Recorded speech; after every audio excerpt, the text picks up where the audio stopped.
Why the U.S. withdrawal from the Trans-Pacific Partnership could be bad for Australia.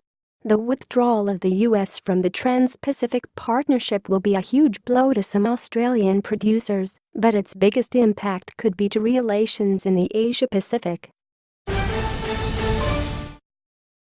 U.S. President Donald Trump has killed America's involvement in the Trans-Pacific Partnership free trade deal. With a stroke of his pen and a smile, U.S. President Donald Trump lived up to his promise of killing the TPP between America, Australia, New Zealand and 9 other Pacific nations. The agreement was originally billed as the gold standard in free trade deals and a strategy to blunt China's dominance in the Asia-Pacific. But just 3 days after the TPP's champion, former President Barack Obama, moved out of the White House, Mr. Trump signed the executive order to withdraw the U.S. from the TPP. It is a major blow to Australian Prime Minister Malcolm Turnbull, as the TPP was the key plank of the nation's trade policy. "Everyone knows what that means, right?" Mr. Trump said at the signing ceremony. "We've been talking about this for a long time. It's a great thing for the American worker." A slimmed-down TPP, without the U.S., could emerge, although China is expected to move in and fill the hole left by America. China was not invited to join the TPP and had already been negotiating its own rival deal, the RCEP. The TPP was between the U.S., Australia, New Zealand, Canada, Japan, Singapore, Mexico, Chile, Vietnam, Peru, Brunei, and Malaysia. Australian Trade Minister Stephen Seobo, who is in the U.S., said on the weekend he had been speaking with remaining TPP nations on ways to lock in the benefits from the TPP without U.S. involvement.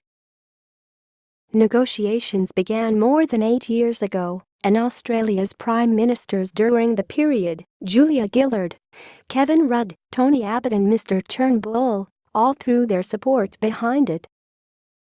The deal was signed last year and was in the process of being ratified. That looks unlikely to happen now that the U.S. has pulled out. Aussie businesses lose out. Submissions to a Senate inquiry on the TPP highlighted some of the benefits to the Australian economy, with the committee expected to report back on February 7. In particular, the Australian sugar industry was a big winner from the deal. According to the Australian Sugar Industry Alliance, the TPP allowed Australian producers to export an extra 65,000 tons of sugar to the U.S., 74% higher than the current limit, worth more than $13 million a year to farmers. In addition to this, they would also be able to provide 23% of any extra raw sugar allocations in the U.S., and the TPP also removed an in-quota tariff worth about $3 million a year to Australia. If the U.S. withdrawal means the entire deal falls apart, producers looking to unlock other markets are also said to lose out. The Australian pork industry was expected to benefit from the removal of tariffs in markets such as Mexico, a significant pork importing country. Cheesemakers were expected to benefit from the cutting of tariffs to Japan and increased access to the U.S.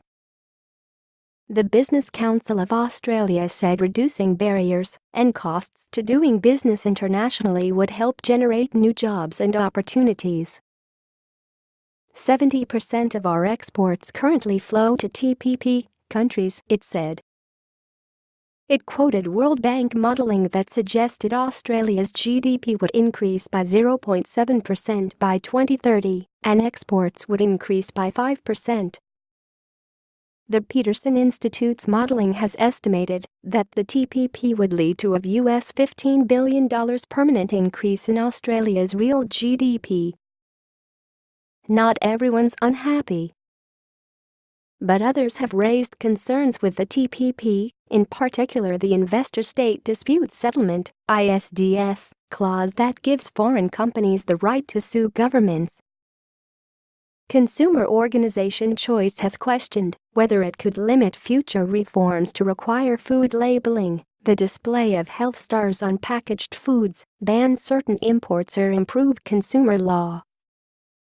There were also concerns about whether the TPP would keep cheaper generic drugs locked out of Australia for longer, although the PM has insisted there will be no change to Australian laws.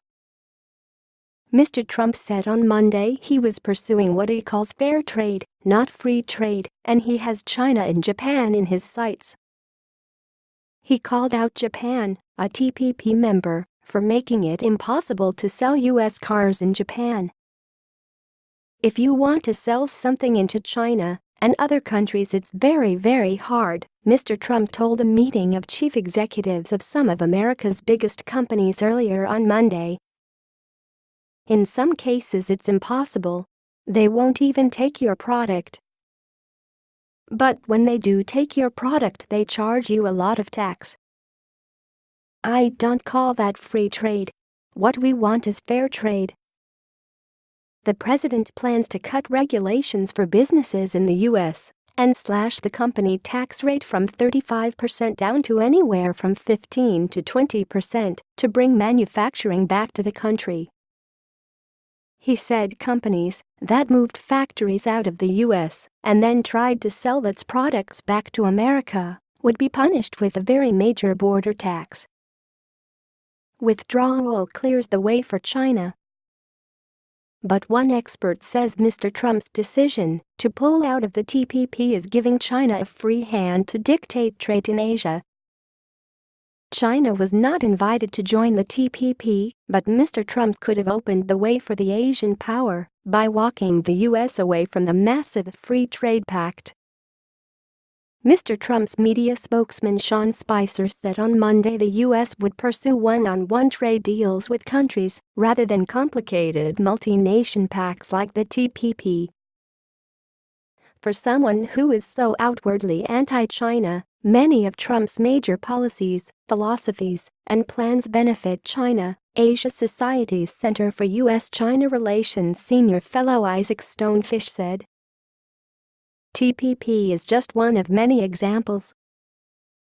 Mr. Fish said Trump's discrediting of the U.S. alliance structure made China stronger in regards to Japan and South Korea.